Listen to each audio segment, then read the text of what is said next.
नमस्कार प्यारे दोस्तों, कैसे हो सभी? बढ़िया हो? चलो भाई, सारे खुश हो। ठीक है, इससे बढ़िया बात तो कुछ होती नहीं। देखो, हिस्ट्री चली हुई थी आज थोड़ा, है ना। ये फिंगर में आते टाइम जब मैं आ रहा था कोचिंग में, तब क्या हुआ कि थोड़ी चोट वगैरह लगी, तो उसकी वजह से अंगुली जो है मेरी, ये फिंगर जो है इसमें कट हुआ है। ठीक है, और इसकी वजह से दर्द है हाथ में बहुत, लेकिन फिर भी मैं बता रहा हूँ आपको। हिस्ट्री का चैप्टर था, हिस्ट्री के चैप्टर में मैं हेडिंग बाई हेडिंग आपको सोल्व करा रहा हूँ। और उसके अब जो आज का टर्न है, आज का टर्न किस पार्ट का है तो मैं देखूंगा। तो आज का टर्न जो है, ए न्यू कंजर्वेशन आफ्टर 1815, 1815 के बाद एक नया रूढ़िवादी। ठीक है, रूढ़िवाद क्या होता है? ठीक है, कंजर्वेशन होता क्या है? देखो, तो कंजर्वेशन अगर हम बात करें ना प्रोनाउंसिएशन की, तो कंजर्वेशन का मतलब संरक्षण भी होता है, बचाव। ठीक है, और कंजर्वेटिव्स कंजर्वेटिव्स होते हैं रूढ़िवादी लोग। और इसमें इसका मतलब क्या होता है रूढ़िवादी? सर, आपने पहले लिबरल बताए थे, उदारवादी, आज कंजर्वेशन, रूढ़िवादी। तो उदारवादी और रूढ़िवादी में क्या फर्क है? उदारवादी और रूढ़िवादी अलग अलग विचारधाराएं हैं। ठीक है, थिंकिंग है अलग अलग। जो लिबरल होते थे, उदारवादी, वो अपना डेवलपमेंट बड़ी तेजी के साथ चाहते थे। और जो क्या थे, रूढ़िवादी जो लोग थे, जो कंजर्वेटिव थे, उनका मतलब था कि जो बदलाव हो रहे, बदलाव तो हो, लेकिन भाई समाज के अंदर ऊंच नीच भी होनी चाहिए। ठीक है, सभी कैटेगरी बराबर नहीं होनी चाहिए, सभी को वोट डालने का अधिकार ना हो, अमीर और गरीब में फर्क भी होना चाहिए। ठीक है, जो चर्च थे, चर्च के जो ऑर्डर थे, उनको भी मानना चाहिए, और राज्य के अंदर राजशाही तंत्र ही होना चाहिए। इसका मतलब मोनार्की सिस्टम में ज्यादा बिलीव करते थे वो लोग। जो जो लोग मोनार्की सिस्टम में बिलीव करते थे, उनको बोलते हैं रूढ़िवादी विचारधाराएं। ठीक है, कंजर्वेटिव्स। और जो जल्दी से अपना उद्धार चाहते थे, जल्दी से अपना अपने आप को डेमोक्रेटिक चाहते थे, वो लोग उनको बोलते थे लिबरल। ठीक है, तो समझ गए होंगे लिबरल और कंजर्वेटिव में फर्क, तो आपको मालूम पता लग गया होगा। तो यहाँ पे मैंने फैक्ट लिखे हुए हैं इस हेडिंग से संबंधित, तो ये सारे नोट्स के लिए हैं, इंपोर्टेंट है बहुत ज्यादा। अगर आप नोट्स भी पढ़ते हो तो आपके जो अंक है, जो आपके मार्क्स है, बहुत अच्छे हो गए। ठीक है, और लॉकडाउन के टाइम में क्लासेस आपको मिल रही है। स्टार्टिंग करते हैं। फॉलोइंग द फर्स्ट है जो following the defect of following the defeat of Napoleon in 1815, European governments were given by a spirit of conservation. ठीक है, तो 1815 में नेपोलियन की हार के बाद, 1815 में नेपोलियन की जब हार हो गई थी, नेपोलियन की हार के बाद यूरोपीय जो सरकारें थी रूढ़िवादी भावनाओं से प्रेरित थी। ठीक है, तो 1815 में जब नेपोलियन की हार हुई थी, उसके बाद में जो गवर्नमेंट आई थी दोस्तों, वो कैसी थी? वो रूढ़िवादी विचारधाराओं पर थी। रूढ़िवादी विचारधारा का मतलब वो मतलब राजशाही तंत्र दोबारा स्टेबलाइज करना चाहते थे। उसके बाद में आता है most conservatives however did not propose a turn to the society of pre-revolutionary days। देखो, बहुत सारे जो कंजर्वेटिव्स थे, बहुत ज्यादा रूढ़िवादी जो लोग थे, वो 1815 की जब क्रांति हुई थी, नेपोलियन की जब नेपोलियन के जो काम थे, ठीक है, उससे पहले का जीवन नहीं चाहते थे। तो बहुत सारे जो रूढ़िवादी लोग थे, रूढ़िवादी लोग मतलब बहुत सारे कंजर्वेटिव्स ऐसे थे जो पहले वाला जीवन नहीं चाहते थे। वो सुधार तो चाहते थे, लेकिन कहीं ना कहीं वो पहले वाला भी सुधार नहीं चाहते कि जैसे हम पहले थे ऐसे ही अब हो, लेकिन इतने भी नहीं चाहते थे। तो उनका मतलब ये था, कहीं ना कहीं उनका विश्वास था लिबरल्स के अंदर भी, और बहुत सारी चीजें उन्होंने नहीं देखी थी। ठीक है। उसके बाद है that modernisation would in fact strengthen traditional institution like the monarchy. ठीक है, अब उसके बाद रूढ़िवादी मानते थे कि जो राजतंत्र है, सामाजिक ऊंच नीच है, समाज में होनी चाहिए। ठीक है, मतलब उनका मानना था कि समाज के अंदर ऊंच नीच होनी चाहिए, अमीर और गरीब भी होने चाहिए। ठीक है, राजाओं का ऑर्डर चलना चाहिए, और चर्च के अंदर भी काम होनी चाहिए। ठीक है, चर्च के ऑर्डर भी मानने चाहिए। उसके बाद अधिकतर जो रूढ़िवादी लोग थे, अधिकतर रूढ़िवादी लोग 1815 की जो रेवोल्यूशनरी हुई थी, 1815 से पहले की जो लाइफ थी उसमें बिलीव नहीं करते थे। ठीक है, 1815 से पहले वाली जिंदगी को नहीं चाहते थे वो लोग। वो लोग चाहते थे कि सुधार तो हो, लेकिन ज्यादा सुधार हो। ठीक है। मतलब उतना भी नहीं, राजाओं के अंतर्गत सुधार हो। बस ये मान लो कि ये जो काम नेपोलियन ने किया है, ये पहले से होता तो ज्यादा बढ़िया रहता, और राजाओं के अंडर अगर हम रहे तो ज्यादा बेस्ट रहेगा। ठीक है, उसके बाद आता है यहाँ पे a modern army and effect efficient a modern army and efficient bureaucracy, a dynamic economy, the abolition of federalism and seldom could strengthen the autocratic monarchies of Europe। ठीक है, अब उसके बाद आता है आपका नेपोलियन द्वारा जो पर्यटन किए गए थे। ठीक है, नेपोलियन ने जो काम किए गए थे, या नेपोलियन के द्वारा जो नए नए काम किए थे नेपोलियन ने, उनसे यह मालूम हो चुका था, उनसे यह प्रतीत हो चुका था, ऐसा हो चुका था कि अगर राजाओं के अंदर, अगर राजाओं का मोनार्की सिस्टम आता है, राजतंत्र आता है, और राजा अगर ऐसा करते हैं तो राजाओं का जो राजतंत्र है वो बहुत ज्यादा स्ट्रॉन्ग हो जाएगा, ठीक है, ऐसा मानना था। और वहां पे जब आपने सुना होगा कि वहां उसके अंदर क्या हुआ था, आधुनिकरण आया था, ठीक है, तो आधुनिकरण में मॉडर्नाइजेशन, ठीक है, मॉडर्नाइजेशन, तो जब मॉडर्नाइजेशन आया तो उससे ऐसा लगा कि ये जो आधुनिकरण है अगर ये पहले से होता तो काफी कुछ चीजें बदल जाती, ठीक है। तो इसी आधुनिकरण को अगर राजशाही तंत्र के द्वारा चलाया जाए तो ज्यादा अच्छा रहेगा, तो ऐसा मानते थे कौन, रूढ़िवादी लोग, और जिसको बोलते हैं कंजर्वेटिव्स, ठीक है। उसके बाद क्योंकि भाई कंजर्वेटिव तो राजाओं के ही थे ना, राजाओं के फैन थे, वो राजशाही तंत्र को चाहते थे। लिबरल्स राजाओं के फैन नहीं थे, लिबरल्स का मानना था कि हम जल्दी से जल्दी डेमोक्रेटिक हो, ठीक है, और अपना हमें कॉन्स्टिट्यूशन मिले, अपना हमें राइट टू वोट मिले, अपना अधिकार, हमें बहुत सारे फंडामेंटल राइट्स मिले, ठीक है दोस्तों। तो आते हैं उसके बाद में इन 1815 में representative of the European powers Britain, Russia, Prussia, Austria who had collectively defeated Napoleon, ठीक है। देखो इतने सारे देश जो थे जिन्होंने नेपोलियन को हराया था, कौन कौन से देश थे सर जिन्होंने नेपोलियन को हराया था, तो हराने वाले देश थे ब्रिटेन, रसिया, पर्सिया बोलते हैं परसा, हिंदी में लिखा मिलेगा परसा, ठीक है। ब्रिटेन, रशिया, प्रशिया, ऑस्ट्रिया, ये देश थे, इन्होंने मिलकर नेपोलियन को हराया था। नेपोलियन हारा था वाटरलू के युद्ध में, द वॉर ऑफ वाटरलू, ठीक है, वाटरलू के युद्ध में हार गया था नेपोलियन। उसके बाद नेपोलियन की हार के बाद में नेपोलियन को तो बंदी बना लिया था और किले में रखा गया था। काफी अलग अलग पुस्तक अलग अलग लिखती है कि नेपोलियन की मृत्यु कैसे हुई थी। नेपोलियन के बारे में अलग पढ़ाऊंगा आपको और अलग टॉपिक डालूंगा नेपोलियन के बारे में, ठीक है। नेपोलियन के स्टार्टिंग से लेकर लास्ट तक नेपोलियन ने क्या क्या किए थे, अच्छी चीजें समझ में आ जाएगी, बहुत अच्छी। वो मतलब एक इतना इंपोर्टेंट आदमी है नेपोलियन, बहुत ज्यादा इंपोर्टेंट है। और नेपोलियन साहसी और उसकी जो गाथाएं हैं, ठीक है, एक अनसुनी कहानी, अनकही कहानी। तो नेपोलियन को मैं अलग से बहुत तरीके से पढ़ाऊंगा ताकि नेपोलियन के बारे में आपको बहुत सारी डिटेल में जानकारी पता लगे, ठीक है।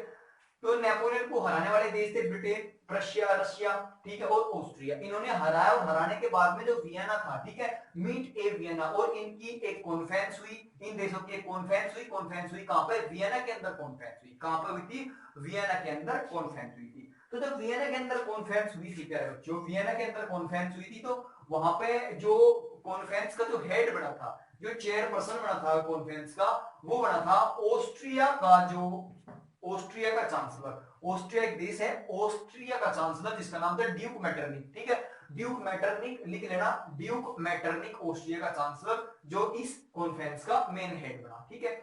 To draw up a settlement for Europe, ये जो मीटिंग हुई थी वियना, इसको नाम दिया गया, 1815 में हुई थी ये ध्यान रखना। कब हुई थी, 1815, 1815 में हुई थी, ठीक है, 1815 में, 1815 में एक कॉन्फ्रेंस हुई थी जिसका नाम था ट्रीटी ऑफ वियना, ठीक है, ट्रीटी ऑफ वियना, वियना संधि। तो ट्रीटी ऑफ वियना कब हुई थी, 1815 में हुई थी। उसका जो हेड था, वो हेड कौन था, ऑस्ट्रिया का चांसलर ड्यूक मेटरनिक था, ठीक है। और किन किन देशों ने इसमें भाग लिया था ट्रीटी ऑफ वियना में, तो इसमें भाग लेने वाले देश थे ब्रिटेन, रशिया, प्रशिया, ऑस्ट्रिया, जिन्होंने मिलकर किसको हराया था, नेपोलियन को हराया था। सर नेपोलियन किस युद्ध में हारा था, तो नेपोलियन की हार हुई थी वाटरलू के युद्ध में, ठीक है। उसके बाद अगर आप देखें तो द बुर्बोन डायनेस्टी, देखो यू बुर्बोन डायनेस्टी, वो पार्ले की वाला बुर्बोन नहीं है, ठीक है, यू बुर्बो वंश है। कौन सा, बुर्बो वंश। और बुर्बो वंश, देखो इन देशों का मतलब क्या था, इन अगर वियना जो ड्यूक मेटरनिक था, ड्यूक मेटरनिक ने क्या किया, जब हेड तो बन गया, वो हेड बनने के बाद में ड्यूक मेटरनिक ने क्या किया कि नेपोलियन ने जितने भी वर्क किए थे, नेपोलियन ने जितने भी अच्छे अच्छे कार्य किए थे, उन सभी कार्यों को उन्होंने बंद किया। और बंद करने के बाद में दोबारा सत्ता के अंदर बुर्बो वंश कायम करा। पहले कौन सा वंश था, बुर्बो वंश था, बुर्बो डायनेस्टी। और बाद में नेपोलियन का अपना आ गया था नेपोलियन, लेकिन नेपोलियन के हारने के बाद में बुर्बो वंश दोबारा सत्ता में लागू किया गया। तो इसका मतलब बुर्बो वंश कायम हो गया। बुर्बो वंश मतलब राजशाही तंत्र, ठीक है। ये तो बुर्बो वंश के आते ही नेपोलियन ने जितने भी कार्य किए थे उन सभी को उन्होंने क्लोज कर दिया। और क्लोज करने के बाद में the French Revolution was restored to powers and France lost the territories it had annexed under Napoleon। तो नेपोलियन ने युद्ध करके जिन हिस्सों, जिन राज्यों, जिन प्रांतों को जीता था, उन प्रांतों को उनसे छीन लिया गया फ्रांस से। तो फ्रांस से छीनने के बाद सबको अलग अलग बना दिया गया, ठीक है दोस्तों। तो इसका मतलब ये हुआ कि फ्रांस ने या नेपोलियन ने जो युद्ध करके जो हिस्से और प्रांत जीते थे, जो फ्रांस के अंदर मिलाए गए थे, तो नेपोलियन की हार के बाद उन सभी प्रांतों को, उन सभी स्टेट्स को अलग अलग कर दिया गया और फ्रांस जो था देश था, फ्रांस देश की बॉर्डर के आसपास बहुत छोटे छोटे और बड़े बड़े राज्य स्थापित कर दिए गए ताकि भविष्य में आगे चलकर फ्रांस विस्तार न कर सके, अपनी बॉर्डर को बढ़ा ना सके। ठीक है, तो ऐसा हुआ था।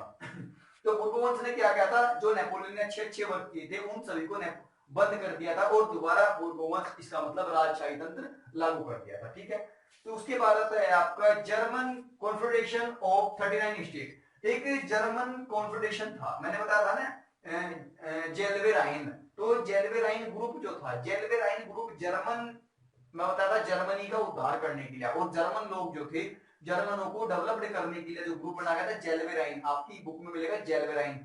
ठीक है, तो जेलवेराइन ग्रुप जो था वो, उसको किसी ने बिल्कुल भी टच नहीं किया। उसके अंदर 39 स्टेट थे जो के त्यों रखे गए। ठीक है, इसके जो जर्मन ग्रुप था उसको बिल्कुल भी नहीं छेड़ा गया, बिल्कुल भी उसको टच नहीं किया गया और इसके अंदर जो 39 स्टेट थे उनको जो का तो रखा गया। That has been set up by Napoleon was left untouched। ठीक है, उसके बाद आता है नंबर 8, ऑटोक्रेटिक। ऑटोक्रेटिक का मतलब होता है ऑटोक्रेटिक निरंकुशवाद, निरंकुशवाद, ऑटोक्रेटिक निरंकुशवाद, और ऑटोक्रेटिक गवर्नमेंट होती है निरंकुशवाद सरकार। ठीक है, तो autocratic did not tolerate criticism and dissent and sought to corrupt, curb, CURB curb, लेकिन आर यहाँ पे साइलेंट रहेगा, कब्र बोलते हैं इसको। ठीक है, कब्र।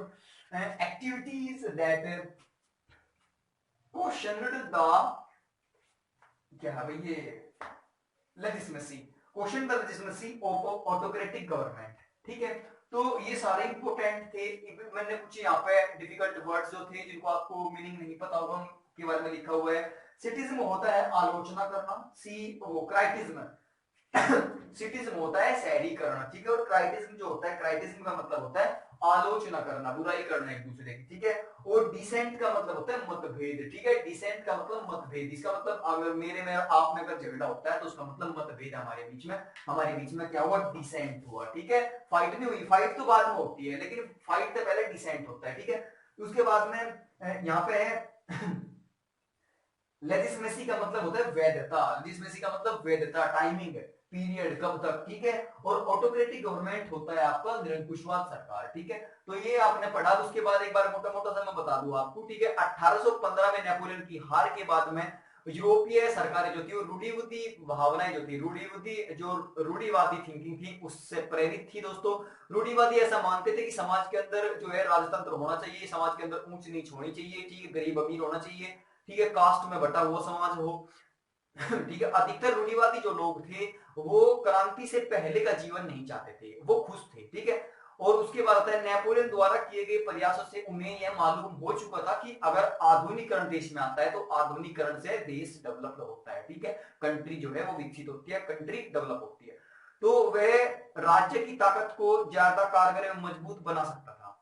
जो आधुनिकरण था, आधुनिकरण क्या क्या चीजें को मतलब डिजिटल कर सकता था, तो आधुनिकरण राज्य की ताकत को ज्यादा कारगर या मजबूत बना सकता था। ठीक है, दूसरा है एक आधुनिक सेना बनाना, ठीक है, कुशल नौकरशाही बनाने और गतिशील अर्थव्यवस्था, सामंतवाद और भूदास्तव की समाप्ति। ठीक है, ये सारी चीजें हो चुकी थी। यूरोप के निरंकुश राजतंत्रों को शक्ति प्रदान कर सकते थे।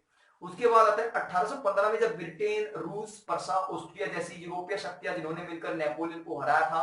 ठीक है, नेपोलियन हराने के बाद तो इन देशों के प्रतिनिधित्व एक जगह आए, वियना के अंदर आए, और वियना के अंदर एक कॉन्फ्रेंस का आयोजन हुआ, जिस कॉन्फ्रेंस को हम बोलते हैं ट्रीटी ऑफ वियना, वियना संधि। वियना संधि के अंदर कौन कौन से देश थे तो बता दूंगा आपको। वियना संधि के अंदर जो था आपका वो था ब्रिटेन, रशिया, प्रुशिया, ऑस्ट्रिया। ठीक है, ये थे। तो इसका जो वियना संधि, जो ट्रीटी ऑफ वियना का हेड जो था वो ऑस्ट्रिया का चांसलर था जिसका नाम था ड्यूक मेटरनिख। सर हुई कब थी?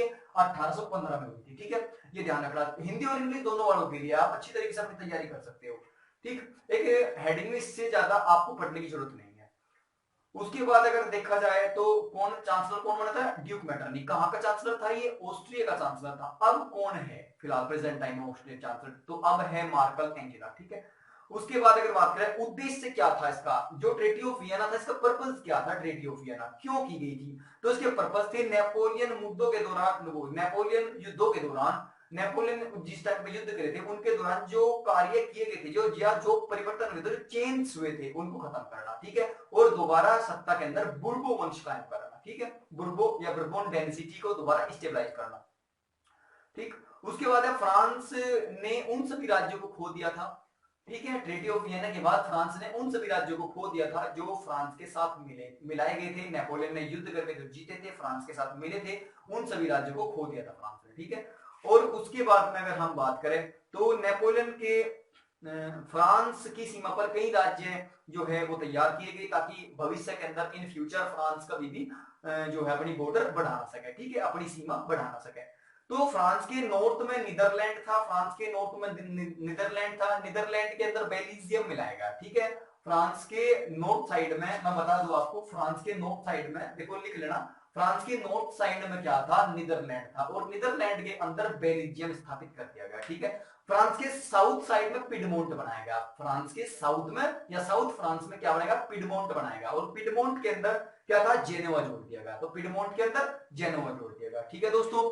अब उसके बाद अगर हम बात करें कुछ और टेक्निक्स पे, तो मैं बता दूं पर्सा जो देश था, पर्सा को उसकी पश्चिम सीमाओं पर नए महत्वपूर्ण इलाके दिए गए, पर्सा को उसकी पश्चिमी सीमाओं पर क्या दिए गए, नए महत्वपूर्ण इलाके दिए गए, ठीक है।